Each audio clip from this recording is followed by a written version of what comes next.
Hello students, स्वागत है आपका आपके अपने चैनल लेट्स स्टडी इंडिया में। और आज हम लोग डिस्कस करेंगे BSc first year semester 1 chemistry का सिलेबस। तो आइए देखते हैं हमें फर्स्ट ईयर में जो नया सिलेबस आया है। अब सेमेस्टर वाइज पेपर होंगे, तो पहले ईयर में क्या करना है, 2 सेमेस्टर हमें पढ़ना है। तो पहले हम लोग डिस्कस करेंगे सेमेस्टर 1 का सिलेबस। तो देखिए है क्या क्या सिलेबस में।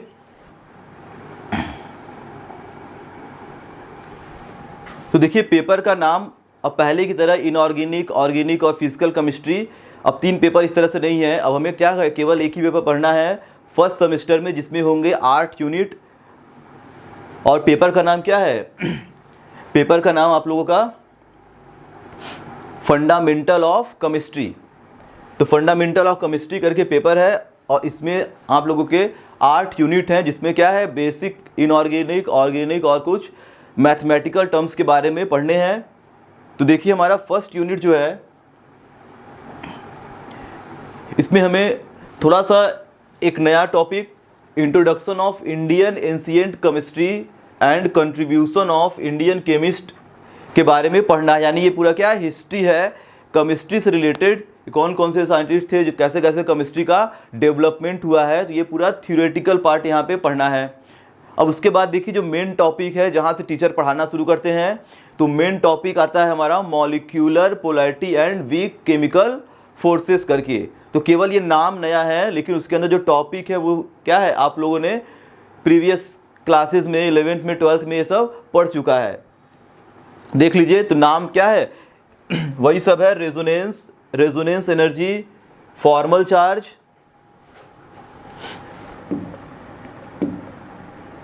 तो यहाँ पे हम लोग बात करते हैं रेजोनेंस की और रेजोनेंस एनर्जी से रिलेटेड। तो रेजोनेंस इनऑर्गेनिक केमिस्ट्री में class 11th chemical bonding and molecular structure में आप लोगों ने पढ़ा होगा कि कैसे कैसे कार्बन डाइऑक्साइड हो गए, NO2 हो गया, तो इन सब के रेजोनेंस स्ट्रक्चर के बारे में पढ़ते थे।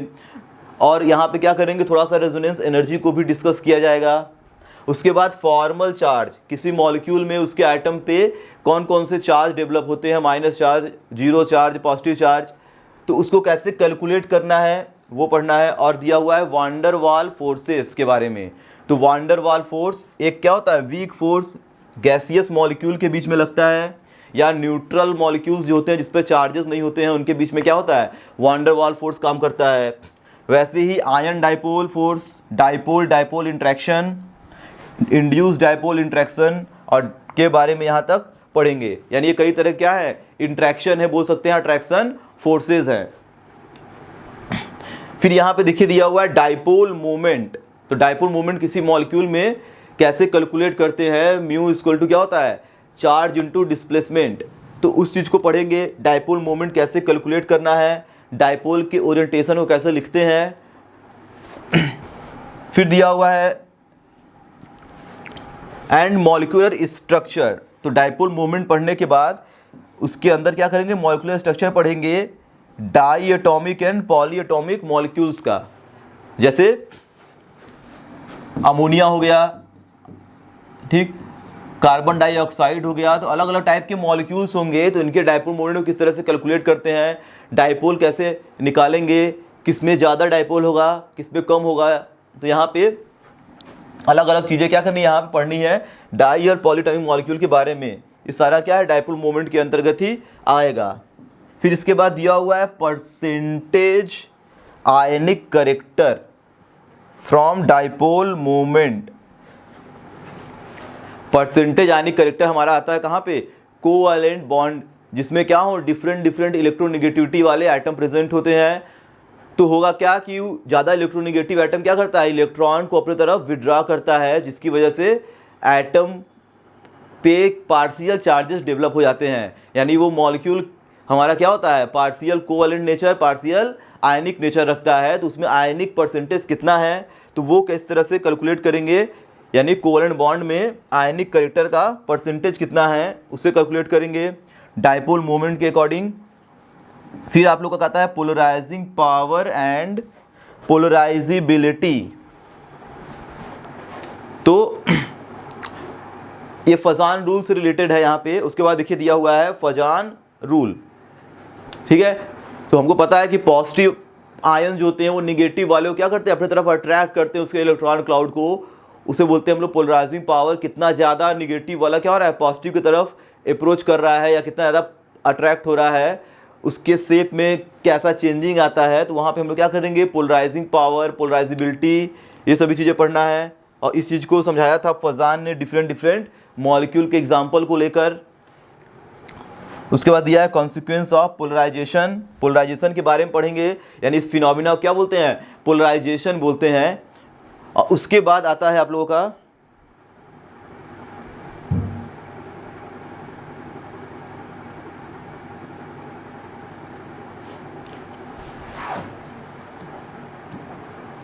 यहाँ पे hydrogen bonding, van der Waals force, ion dipole force,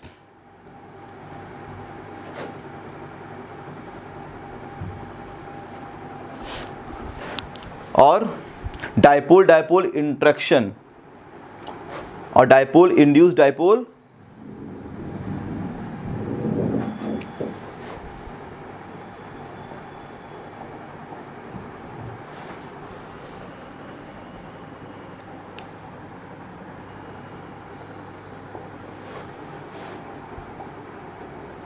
ठीक। तो यहाँ पे देखिए पढ़ना क्या है। उसके बाद हाइड्रोजन बॉन्डिंग पढ़ना है। तो हाइड्रोजन बॉन्डिंग हमें पता है कि हाइड्रोजन एटम किसी मॉलिक्यूल का किसी दूसरे मॉलिक्यूल के किसी इलेक्ट्रोनेगेटिव एटम कौन से होंगे, या तो फ्लोरीन, क्लोरीन या फ्लोरीन, ऑक्सीजन या nitrogen containing molecule. Hydrogen containing किसी मॉलिक्यूल के साथ क्या करते हैं, इंटरेक्ट करते हैं, तो वहाँ पे हाइड्रोजन बॉन्ड का फॉर्मेशन होता है। वैन डर वाल फोर्स हो गया, ion dipole, dipole induced dipole जो ऊपर आप लोगों को दिया था। तो वहाँ पे क्या है, फिर से एक बार इसको थोड़ा सा इसका एप्लीकेशन एग्जांपल लेके फिर हम पढ़ेंगे। तो यहाँ पे देखिए है क्या, ओवरऑल अगर मैं इसको डिस्कस करूँ इस यूनिट के बारे में, तो आप लोगों का जो यूनिट फर्स्ट है, ठीक है, तो उसमें पहला तो हिस्ट्री दिया हुआ है, तो ये तो थ्योरेटिकल पार्ट है पूरा। तो इस चीज़ को अपने से क्या करना है, थ्योरी के रूप में पढ़ना है। और उसके बाद जो पढ़ने वाली चीज़ें हैं, यहाँ पे मैक्सिमम चीज़ें आप लोगों को मिल जाएगी क्लास 11th के chemical bonding and molecular structure. Maximum चीज़ें क्या पूरा वही है। तो अगर आप लोगों का प्रीवियस क्लास 11th का क्लियर है केमिकल बॉन्डिंग मॉलिक्यूलर स्ट्रक्चर वाला चैप्टर, तो यहाँ पे कोई दिक्कत होने वाला नहीं है। अगर यहाँ से भी स्टार्ट करेंगे तो क्या है, ये बहुत ज़्यादा हार्ड टॉपिक आप लोगों को ये नहीं है, बेसिक पूरा यहाँ पे दिया हुआ है, ठीक है।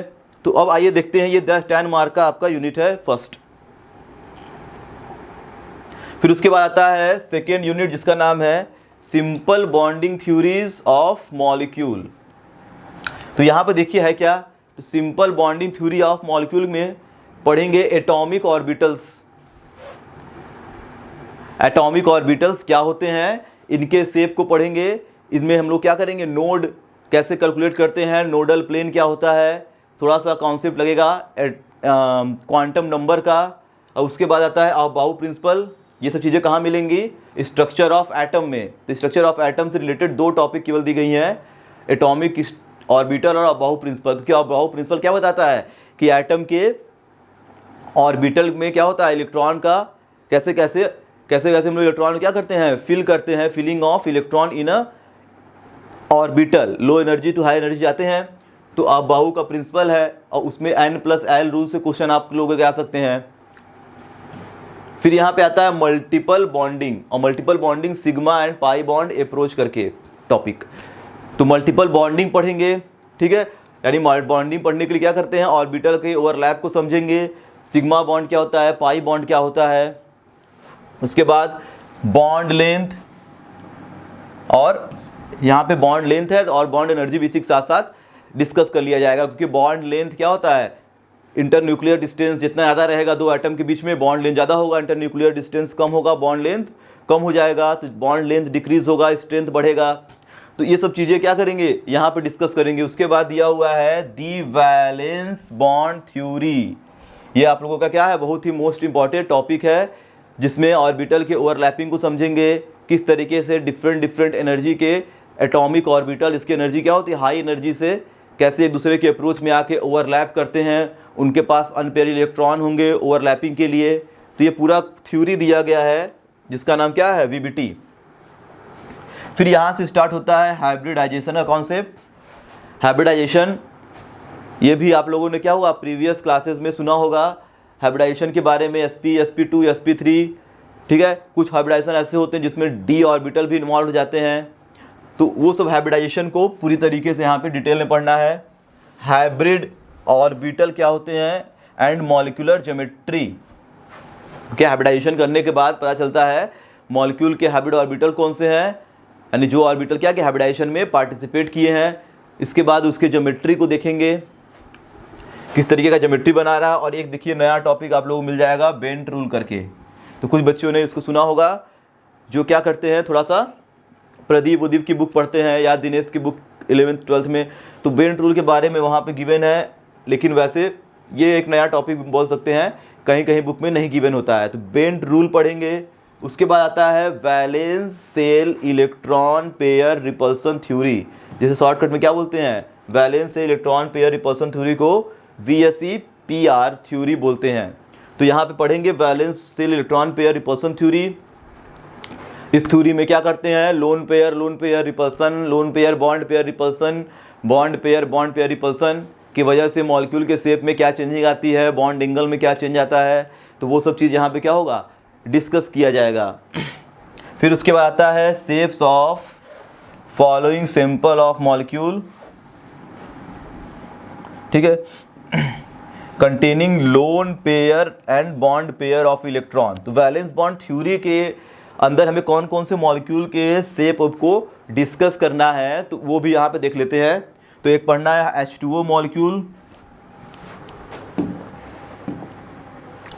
H2O molecule, ammonia, phosphorus pentachloride, ठीक है, SF6 हेक्साफ्लोराइड है सल्फर, टेट्राफ्लोराइड और ClF3।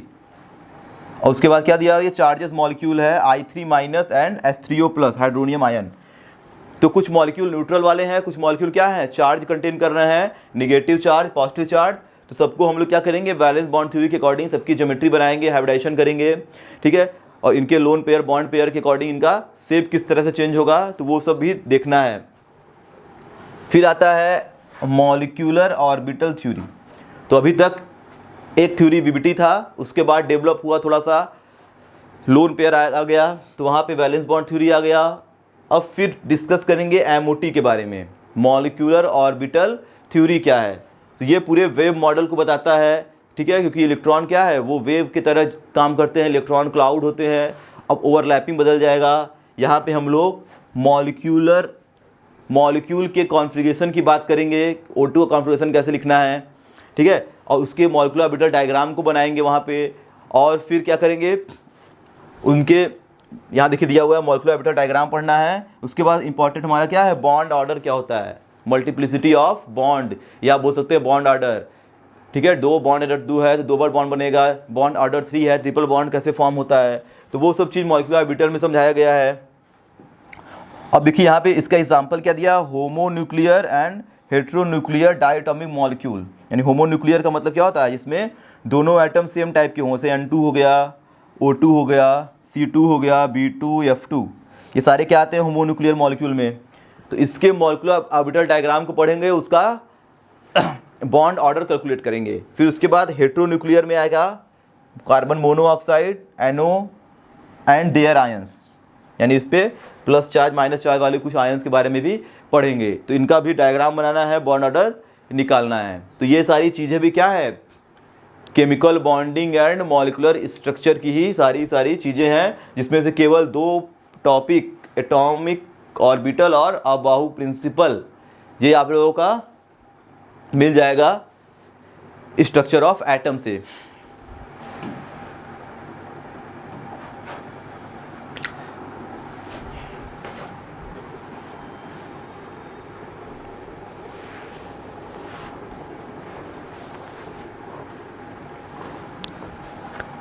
तो देखिए यूनिट 1 और यूनिट 2, ठीक, इसमें पूरा का पूरा क्या है, केमिकल बॉन्डिंग मॉलिक्यूलर स्ट्रक्चर से रिलेटेड सारी चीज़ें दी हुई हैं, पूरे की पूरे वहाँ से मिल जाएंगे आप लोगों को। और उसके बाद क्या है, पीरियोडिक प्रॉपर्टीज ऑफ एटम। तो periodic properties of atom with reference to S and P block, यानी हमें क्या पढ़ना क्या है, पीरियोडिक टेबल के बारे में, पीरियोडिक टेबल क्या होता है, उसका जनरेशन कैसे हुआ, उसकी हिस्ट्री क्या है, मेंडलीफ का पीरियोडिक टेबल क्या है, मॉडर्न पीरियोडिक टेबल जो मेंडलीफ ने दिया था, ठीक है, जिसे मोजले ने क्या किया था, करेक्शन किया था। तो वहाँ पे थोड़ा सा हम लोग बेसिक में ब्रीफ डिस्कशन करेंगे। उसके बाद factor affecting the variation trends of the following properties in group and period, ठीक। तो यानी प्रॉपर्टीज इसके क्या होते हैं, एटॉमिक रेडियस क्या होता है, ठीक, और स्क्रीनिंग इफेक्ट क्या है, एटॉमिक रेडियाई क्या है, इलेक्ट्रोनिगेटिविटी क्या है, इलेक्ट्रॉन गेन इंथैल्पी क्या है। तो अलग अलग प्रॉपर्टीज़ के बारे में डिस्कस करेंगे कि लेफ्ट टू राइट जाने पर एटॉमिक रेडियस में क्या चेंजिंग आती है, टॉप टू बॉटम आने पर क्या होता है, इलेक्ट्रोनिगेटिविटी कैसे चेंज होगा, इलेक्ट्रॉन गेन इंथैल्पी क्या होता है। तो सारे एटम को पहले पीरियोडिक टेबल को डिस्कस करेंगे, ग्रुप क्या होते हैं, कितने पीरियड्स होते हैं, ट्रेंड क्या है, इनके अलग अलग जो टर्म्स हैं, तो सभी चीज़ों को डिस्कस करना है। जैसे हमारा आता है इफेक्टिव न्यूक्लियर चार्ज क्या है, ठीक है, न्यूक्लियस पे चार्ज क्या है, इफेक्टिव न्यूक्लियर चार्ज, ठीक। यानी एटम को क्या, एटम का जो इलेक्ट्रॉन है उससे क्या करता है, इलेक्ट्रॉन को न्यूक्लियस कितने कैसे अट्रैक्ट कर रहा है, जो इलेक्ट्रॉन हमारे आउटर सेल में है या इनर सेल में है, कितना इफेक्टिव न्यूक्लियर चार्ज किस पे है, ठीक है, न्यूक्लियस का। फिर उसके बाद पढ़ेंगे शील्डिंग एंड स्क्रीनिंग इफेक्ट, ठीक। तो आउटर सेल का इलेक्ट्रॉन के अंदर वाले जो इनर सेल के इलेक्ट्रॉन होते हैं क्या करते हैं, उसको रिपेल करते हैं, एक स्क्रीन का काम करते हैं। न्यूक्लियस का इफेक्ट लास्ट वाले इलेक्ट्रॉन पे क्या होता है, कम होता है, इनर इलेक्ट्रॉन पे ज़्यादा होता है, तो वहाँ से एक शील्डिंग क्रिएट होता है, तो उसको पढ़ेंगे। स्लैटर रूल, ठीक है, तो एक स्लैटर रूल है, यहाँ पे आता है, ये फार्मूला दिया हो गया है शील्डिंग इफेक्ट को समझने के लिए।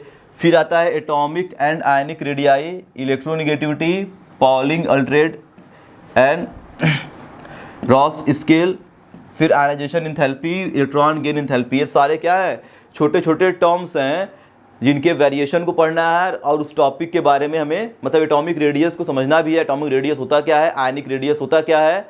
फिर उसका ट्रेंड पढ़ेंगे कि टॉप टू बॉटम या लेफ्ट टू राइट पीरियड में जाने पर किस तरह से ये वैरी करेगा। तो ये हमारा क्या है, ये पीरियोडिक टेबल, ये पूरा का पूरा आप लोगों का जो previous year class 11th chapter 2 का मैक्सिमम चीज़ें यहाँ पे दी हुई हैं, पूरी वही है। 5 मार्क्स का ये यूनिट 3 है आप लोगों का। फिर आते हैं यूनिट 4 पे। अब यहाँ से देखिए शुरू होता है इनऑर्गेनिक केमिस्ट्री, ख़त्म, यहाँ से स्टार्ट क्या होता है ऑर्गेनिक केमिस्ट्री।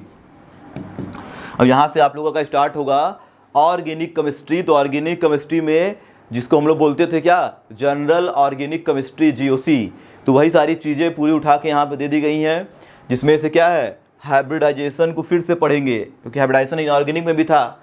वहाँ पे क्या था, पहले यूनिट में हाइब्रिडाइजेशन दिया हुआ था, VBT के बाद यहाँ पे हाइब्रिडाइजेशन पढ़ना है। लेकिन हमें पता है कि ऑर्गेनिक केमिस्ट्री में मॉलिक्यूल कैसे होंगे, कार्बन हाइड्रोजन वाले हाइड्रोकार्बन होंगे सारे, क्योंकि ऑर्गेनिक केमिस्ट्री में आ गए हैं तो कार्बन तो आएगा ही। हाइब्रिडाइजेशन उसमें क्या क्या होता है, तो यहाँ पे कार्बन वाले कंपाउंड में केवल sp, sp2, sp3, तो 3 टाइप के हाइब्रिडाइजेशन पढ़ेंगे। उसके बाद bond length, bond angle, bond energy, तो ये तीनों चीज़ों को डिस्कस करेंगे कि बॉन्ड लेंथ किस तरह से हमारा डिक्रीज करेगा, इंक्रीज करेगा। सिंगल बॉन्ड का बॉन्ड लेंथ ज़्यादा होता है, डबल का थोड़ा सा क्या होता है, कम हो जाएगा, ट्रिपल का और कम हो जाएगा। और उसी के अपोजिट क्या होगा, स्ट्रेंथ बढ़ेगा।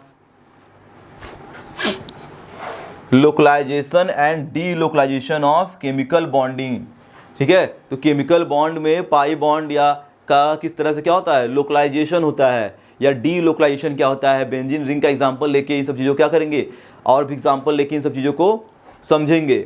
फिर यहाँ पे ऑर्गेनिक केमिस्ट्री में फिर आता है van der Waals force of interaction, inclusion of compound, clathrate. तो ये आप लोगों के क्या होगा, नया टॉपिक यहाँ पे एक थोड़ा सा मिल जाएगा। फिर दिया है चार्ज ट्रांसफ़र कॉम्प्लेक्सेस, ये भी कोई ठीक है, किसी किसी ने पढ़ा होगा, किसी किसी ने नहीं पढ़ा होगा। क्योंकि देखिए होता क्या है कि जैसे क्लास 11th में क्या होता है, सेशन बच्चे लास्ट से मतलब देर से स्टार्ट होता है सेशन, और होता क्या है कि शुरू के जो टॉपिक्स हैं, शुरू के जो चैप्टर्स हैं, एटॉमिक स्ट्रक्चर हुआ, पीरियोडिक प्रॉपर्टी, केमिकल बॉन्डिंग, फिर उसके बाद आता है केमिकल इक्विलिब्रियम, थर्मोडायनामिक्स। तो ये सब काफ़ी बड़े बड़े टॉपिक्स हैं, इनको पढ़ने में क्या करते हैं कि पूरा ईयर बीत जाता है, ठीक है। लास्ट में आता है हमारा ऑर्गेनिक केमिस्ट्री, जो बहुत ही ज़्यादा इंपॉर्टेंट है। अधिकतर बच्चे ऑर्गेनिक केमिस्ट्री को GOC और हाइड्रोकार्बन जो चैप्टर है उसे अच्छे से नहीं पढ़ पाते हैं, तो वो 12th में भी दिक्कत करता है और यहाँ भी, ठीक है। जो अगर अच्छे से पढ़ लिया तो यहाँ तो कोई दिक्कत होने वाला है नहीं, लेकिन अगर नहीं पढ़े हैं तो यहाँ भी क्या होगा, प्रॉब्लम हो सकती है। लेकिन यहाँ पे है क्या कि ये पूरा बेसिक से आप लोगों को एक बार फिर पढ़ने का यहाँ पे मौका दिया गया है, पूरा वही चीज़ है, ठीक है। तो यहाँ पे है क्या, पूरा बेसिक दे दिया गया है। अगर आप लोगों ने पहले नहीं पढ़ा अच्छे से तो यहाँ पे क्या कर सकते हैं, बेसिक से पढ़ सकते हैं, जिससे आगे आने वाले रिएक्शन में कोई दिक्कत नहीं होने वाला है। क्योंकि पूरा केमिकल रिएक्शन आगे जो भी सेमेस्टर है पूरा रिएक्शन ही आने वाला है, एप्लीकेशन है ऑर्गेनिक केमिस्ट्री में। तो अगर ये बेसिक नहीं पता ऑर्गेनिक का कुछ तो वहाँ पे दिक्कत होने वाला है, ठीक है। तो यहाँ पे आप लोग अगर पढ़ लेंगे अच्छे से तो कोई प्रॉब्लम नहीं है। हाइपर कॉन्जुगेशन क्या होता है, मोस्ट इंपॉर्टेंट टॉपिक। फिर डायपोल मोमेंट वहाँ भी था, लेकिन हम क्या करेंगे, ऑर्गेनिक मॉलिक्यूल के डायपोल मोमेंट को डिस्कस करेंगे यहाँ पे। इलेक्ट्रॉनिक डिस्प्लेसमेंट, ये मोस्ट इंपॉर्टेंट, क्योंकि केमिकल रिएक्शन के ये सब क्या होते हैं, कई सारे इंटरमीडिएट्स होते हैं जो केमिकल रिएक्शन में फॉर्म होंगे, जैसे ठीक है inductive effect, electromeric effect, resonance के बारे में पढ़ेंगे, मेसोमेरिक इफेक्ट क्या होता है और इनकी एप्लीकेशन को यहाँ पे पढ़ेंगे, ठीक है। इलेक्ट्रॉन के डिस्प्लेसमेंट से कौन कौन से इफेक्ट लगते हैं, तो ये सब सारी चीज़ें ऑर्गेनिक में आप लोगों को पढ़ना है। और फिर इसके बाद जो यूनिट 5 है, अब ये भी क्या है, ऑर्गेनिक केमिस्ट्री का ही एक नया पार्ट आ गया। यहाँ पे देखिए है क्या, इसमें आप लोगों को पहले रिएक्शन को समझने के लिए हम लोग पढ़ेंगे एरो के बारे में। जैसे इलेक्ट्रॉन एक जगह दूसरी जगह पर ट्रांसफ़र होता है तो वहाँ पे कौन कौन से टाइप के एरोज होते हैं, तो कर्व नोटेशन एरो क्या होता है, हाफ हेडेड एरो क्या होता है, फुल हेडेड एरो क्या होते हैं, ठीक है, रिवर्सिबल एरो क्या होते हैं। तो सारी चीज़ों को यहाँ पर डिस्कस करेंगे पहले एकदम बेसिक से। फिर drawing of electron movement with arrows, तो half headed arrow, double headed arrow, देखिए यहाँ पर सारा दिया हुआ है, ठीक। यानी हम लोग जो इलेक्ट्रॉन क्या होंगे एक जगह दूसरी जगह पे डिस्प्लेस करेंगे तो कौन कौन से एरो हमें कब लगाने हैं, एक इलेक्ट्रॉन का डिस्प्लेसमेंट हो रहा है तब कौन सा एरो लगाएंगे, 2 इलेक्ट्रॉन का डिस्प्लेसमेंट हो रहा है तब कैसे एरो का यूज करेंगे, तो वो सब चीज़ें देखेंगे। फिर उसके बाद आता है homolytic and heterolytic bond fission, या हम लोग बोल सकते हैं बॉन्ड क्लीवेज। यानी जब सेम इलेक्ट्रोनिगेटिविटी के एटम होते हैं तो क्या होता है, उसमें जनरली देखा जाता है कि होमोलिटिक क्लीवेज होता है, यानी बॉन्ड में एक इलेक्ट्रॉन इसके पास एक इलेक्ट्रॉन इसके पास शिफ्ट होता है इक्वल अमाउंट में। लेकिन कभी कभी क्या होता है, जब डिफरेंट इलेक्ट्रोनिगेटिविटी वाले एटम होते हैं तो पूरा इलेक्ट्रॉन क्लाउड इसकी तरफ शिफ्ट जाता है। तो होमोलिटिक क्लीवेज क्या है, हेट्रोलिटिक क्लीवेज क्या है, उसको भी डिस्कस करेंगे। टाइप ऑफ रिएजेंट, ये हमारा क्या है, सबसे इंपॉर्टेंट टॉपिक यहाँ बोल सकते हैं। इलेक्ट्रोफाइल्स जो बार बार आने वाला है केमिकल रिएक्शन के अंदर, न्यूक्लियोफाइल्स क्या होते हैं, ठीक है। उसके बाद सारा क्या दिया हुआ है, ऑर्गेनिक रिएक्शन कितने टाइप्स के होते हैं उसको पढ़ेंगे। तो मोस्ट इंपॉर्टेंट यहाँ बोल सकते हैं इलेक्ट्रोफाइल और न्यूक्लियोफाइल, ठीक है, जिसको एकदम अच्छे से पढ़ना है। इलेक्ट्रोफाइल यानी इलेक्ट्रोफाइल का मतलब क्या, कि जो इलेक्ट्रॉन की तरफ अट्रैक्ट हो, खुद क्या हो, पॉजिटिव चार्ज हो, इसे बोलते हैं हम लोग इलेक्ट्रॉन लविंग ग्रुप। और न्यूक्लियोफाइल मतलब जो न्यूक्लियस की तरफ अप्रोच हो, यानी पॉजिटिव की तरफ अप्रोच करें, न्यूक्लियस लविंग हो, यानी खुद निगेटिव चार्जेस होंगे, या तो ये लैविस बेस होते हैं, इनके पास क्या होता है, इलेक्ट्रॉन रिच होते हैं, या इसे बोल सकते हैं इलेक्ट्रॉन डिफिशियंट मॉलिक्यूल एटम या आयन होते हैं ये।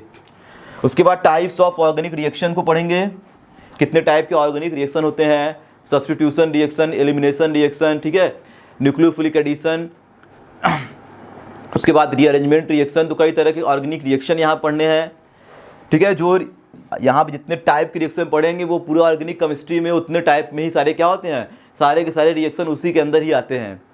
तो अगर टाइप हमें पता है तो कोई दिक्कत आने वाली नहीं है। उसके बाद दिया हुआ है एनर्जी कंसिडरेशन, ठीक, और उसके बाद है रिलेटिव इंटरमीडिएट्स, रिएक्शन के कुछ इंटरमीडिएट्स हैं, यानी जब रिएक्टेंट टू प्रोडक्ट में जाते हैं तो उसके बीच में क्या होता है, एक इंटरमीडिएट का फॉर्मेशन होता है। तो कौन कौन से इंटरमीडिएट हमारे रिएक्शन में आते हैं, तो carbocation, carbanion, free radical, carbene, nitrenes, arynes, इन सब सारे क्या है, रिएक्शन इंटरमीडिएट। तो ये भी बहुत ज़्यादा इंपॉर्टेंट आप लोगों का बन जाता है।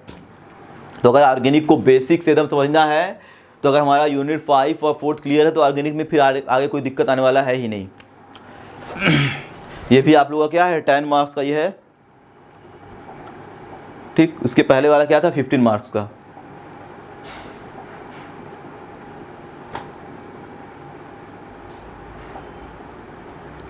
फिर देखिए आ गया यूनिट नंबर 6 जिसका नाम है स्टीरियो केमिस्ट्री। तो स्टीरियो केमिस्ट्री भी वही वाला स्टीरियो केमिस्ट्री है, क्लास 11th वाला, ठीक है, जिसमें हम लोग क्या पढ़ते थे, आइसोमेरिज्म। आइसोमेरिज्म 2 टाइप के होते हैं, ठीक है, और उन सारे आइसोमेरिज्म को हम लोग डिस्कस करेंगे। ज्योमेट्रिकल, ठीक है, एक क्या होता है स्टीरियो आइसोमेरिज्म, स्ट्रक्चरल आइसोमेरिज्म, और उन सब के अंदर क्या होते हैं 5 टाइप के स्ट्रक्चर वाले होते हैं, फिर स्टीरियो वाले होते हैं, ज्योमेट्रिकल, ऑप्टिकल। तो सबको वहाँ पे डिस्कस करना है, वही सारी पूरी चीज़ें यहाँ पे देखिए दी गई हैं। तो पहले हम लोग पढ़ेंगे आइसोमेरिज्म के कॉन्सेप्ट को। आइसोमेरिज्म होता क्या है, ठीक है, molecular formula same, structure different, chemical physical property भी क्या है डिफरेंट हो जाएगी। आइसोमेरिज्म के कितने टाइप्स के होते हैं, तो सारे टाइप्स को देखेंगे। उसके अंदर आता है हमारा ऑप्टिकल आइसोमेरिज्म। अब ऑप्टिकल आइसोमेरिज्म पढ़ने के बाद ये सारी चीज़ें ऑप्टिकल में ही डिस्कस की जाएंगी। एलिमेंट ऑफ सिमेट्री क्या होता है, कायरलिटी क्या होता है, इनेंशियोमर क्या है, ठीक है, स्टीरियोजेनिक सेंटर है, ऑप्टिकल एक्टिविटी क्या है, प्रॉपर्टीज ऑफ इनेंशियोमर्स है, कायरल अनकायरल कार्बन मॉलिक्यूल्स क्या है, विच टू स्टीरियोजेनिक सेंटर क्या होते हैं, ठीक, डायस्टियोमर्स, थ्रियोमर्स एंड एर्थियोमर्स, ठीक है, diastereomers, mesomerism, compound, resolution, enantiomer, inversion, retention and racemisation. कहने का मतलब सारी चीज़ें आप लोगों की कहाँ होंगी, ऑप्टिकल आइसोमेरिज्म के ही अंतर्गत ये सब आने वाला है। DL configuration, RS system, nomenclature, यानी ऑप्टिकल आइसोमेरिज्म पढ़ने के बाद बहुत सारे टर्म निकल के आते हैं उसके अंदर से। तो छोटे छोटे टर्मों को डिस्कस करेंगे। कायरलिटी क्या होती है, असिमेट्रिकल क्या होता है, मिरर इमेज बनने के बाद रेजनिंग मिक्सचर क्या होते हैं कंपाउंड के, ठीक। तो वो सब ऑप्टिकल आइसोमेरिज्म जब समझ में आएगा तभी ऐसे टॉपिक को क्या करेंगे डिस्कस करेंगे। डायरेक्ट वैसे बताना कोई समझ में आएगा नहीं। फिर आता है हमारा ज्योमेट्रिकल आइसोमेरिज्म में पढ़ना क्या है, ठीक है, determination of configuration, geometry, E and Z system, nomenclature, geometrical isomerism, oxime and अलग अलग कंपाउंड दिए हुए हैं, ठीक है, किस किस कंपाउंड के ज्योमेट्रिकल आइसोमेरिज्म को डिस्कस करेंगे। तो यहाँ पे देखिए मेनली हमारा जो चैप्टर है ऑप्टिकल और ज्योमेट्रिकल आइसोमेरिज्म को ज़्यादा ब्रीफ में दे दिया, क्योंकि ये सब जो टाइप्स बाकी होते हैं स्ट्रक्चर वाले के वो सब बहुत सीमित हैं। जो 5 टाइप के होते हैं, metamerism, tautomerism, position, functional group, ठीक है, तो ये सब क्या होते हैं, ये लिमिटेड टॉपिक है, जहाँ तक है वहीं तक है। लेकिन ये क्या है ऑप्टिकल और ज्योमेट्रिकल आइसोमेरिज्म यानी स्टीरियो आइसोमेरिज्म जो होता है वो थोड़ा सा लेंदी टॉपिक है। इसमें क्या है पूरा आप लोगों का 10 नंबर का ये यूनिट है। अभी भी देखिए बहुत सारी चीज़ें हैं। कन्फर्मेशन आइसोमेरिज्म के बारे में पढ़ना है, ठीक है, अलग अलग कंपाउंड दिया जैसे एथेन है, ब्यूटेन है, साइक्लोहेक्सेन है, ठीक है, मोनो सब्स्टिट्यूटेड कंपाउंड है, साइक्लोहेक्सेन डेरिवेटिव, न्यूमान प्रोजेक्शन, सो हाउस स्ट्रक्चर, फिशर फ्लाइंग स्ट्रक्चर क्या होता है। तो ये सारी चीज़ें क्या करेंगे यहाँ पे पढ़ेंगे कन्फर्मेशन आइसोमेरिज्म में। तो ये पूरा कन्फर्मेशन आइसोमेरिज्म और differentiate between configuration and conformation में डिफरेंस क्या होता है, तो वो सब देखिए पढ़ने के बाद ही क्लियर होगा। जैसे जैसे हम लोग पढ़ेंगे आगे वैसे वैसे क्लियर हो जाएगा। तो कोई बहुत हार्ड टॉपिक नहीं है। फिर देखिए तो ये था हमारा क्या unit 1st, 2nd, 3rd, 4th, 5 and 6 unit, यानी 2 यूनिट तो आप लोगों का क्या है, पहला यूनिट, दूसरा यूनिट इनऑर्गेनिक से दे दिया हुआ है पूरा chemical bonding and molecular structure का, ठीक है, यहाँ पे देख लेते हैं। और 3rd यूनिट भी क्या है, ये इनऑर्गेनिक केमिस्ट्री, यानी पहला, दूसरा और तीसरा यूनिट ये क्या है कि इनऑर्गेनिक केमिस्ट्री का है, जिसमें से पहला, दूसरा और तीसरा अगर थोड़ा सा ये पूरा केमिकल बॉन्डिंग मॉलिक्यूलर स्ट्रक्चर और पीरियोडिक प्रॉपर्टी और थोड़ा सा एटॉमिक स्ट्रक्चर है। ये 3 यूनिट आप लोगों का इसी में समाप्त हो जाता है। फिर चौथा, 5वां और 6वां 3 यूनिट क्या है, ऑर्गेनिक का है, ठीक, जिसमें से यूनिट 4th जीओसी है, ठीक, यूनिट 5 में भी जीओसी दिया हुआ है, यूनिट 6 में आ गया स्टीरियो केमिस्ट्री। ये पूरा स्टीरियो केमिस्ट्री है, यानी 3 यूनिट ऑर्गेनिक से, 3 यूनिट इनऑर्गेनिक से यहाँ पे समाप्त हो गया। उसके बाद है यानी फिजिकल केमिस्ट्री नहीं है। फिजिकल केमिस्ट्री जानने के लिए कुछ बेसिक मैथमेटिकल टर्म है वो गिवन है, और एक आप लोगों का अलग से है कंप्यूटर वाला।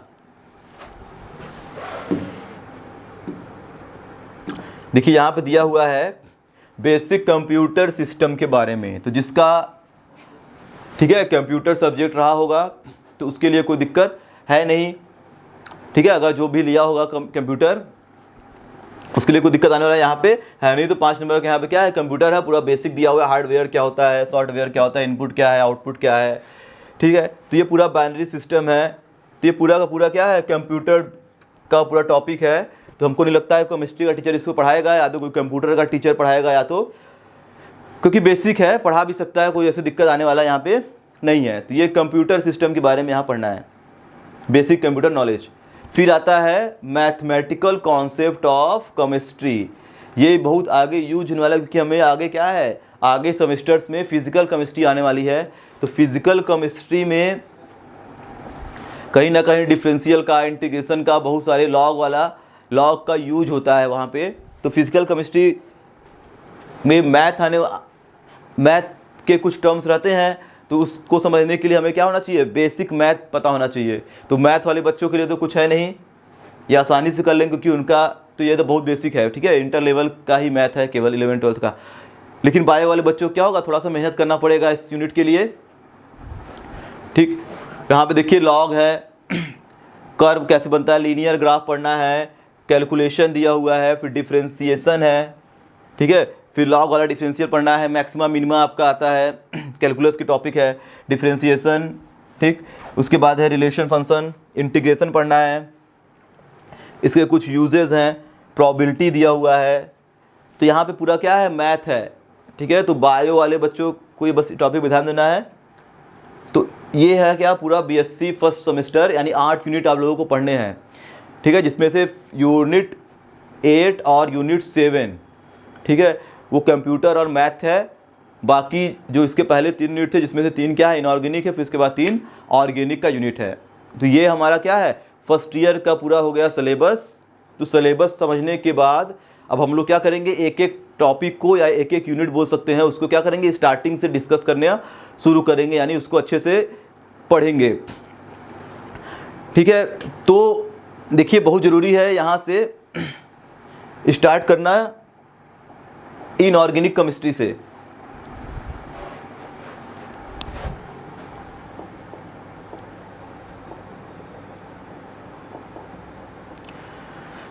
ठीक है, तो हम लोग क्या करेंगे, इनऑर्गेनिक केमिस्ट्री से शुरू से यूनिट फर्स्ट या यूनिट सेकेंड जहाँ से भी हम लोग पढ़ना स्टार्ट कर सकते हैं, क्योंकि कोई दिक्कत इसमें है नहीं इनऑर्गेनिक में। अगर ऑर्गेनिक में कहीं आगे पीछे करेंगे तो वहाँ पे दिक्कत आएगा, लेकिन जैसे यूनिट फर्स्ट से भी स्टार्ट कर सकते हैं, यूनिट सेकेंड से भी पढ़ना स्टार्ट कर सकते हैं, कोई दिक्कत आने वाला नहीं है, ठीक है। तो अब हम लोग क्या करेंगे, अलग अलग टॉपिक्स को डिस्कस करेंगे। तो यूनिट सिलेबस समझने के बाद ये हमारा क्या है, simple bonding and molecular theories of molecule. तो यहाँ से हम लोग क्या करेंगे, नया चैप्टर स्टार्ट करेंगे और एक एक टॉपिक को अच्छे से पढ़ेंगे। तो आप लोग भी पढ़ाई करते रहिए, बेसिक कॉन्सेप्ट को क्लियर रखिए, फिर केमिस्ट्री में क्या है, बेसिक क्लियर होना बहुत ज़रूरी है। अगर यहाँ पे आप लोगों का बेसिक क्लियर नहीं है तो फिर क्या है, थोड़ा बड़ा दिक्कत आ सकता है। वैसे तो एक एक चीज़ आप लोग को बेसिक से ही पढ़ाया जाएगा, कोई दिक्कत आने वाली नहीं है। तो पढ़ाई करते रहिए। इसी के साथ वीडियो समाप्त करते हैं। Thank you.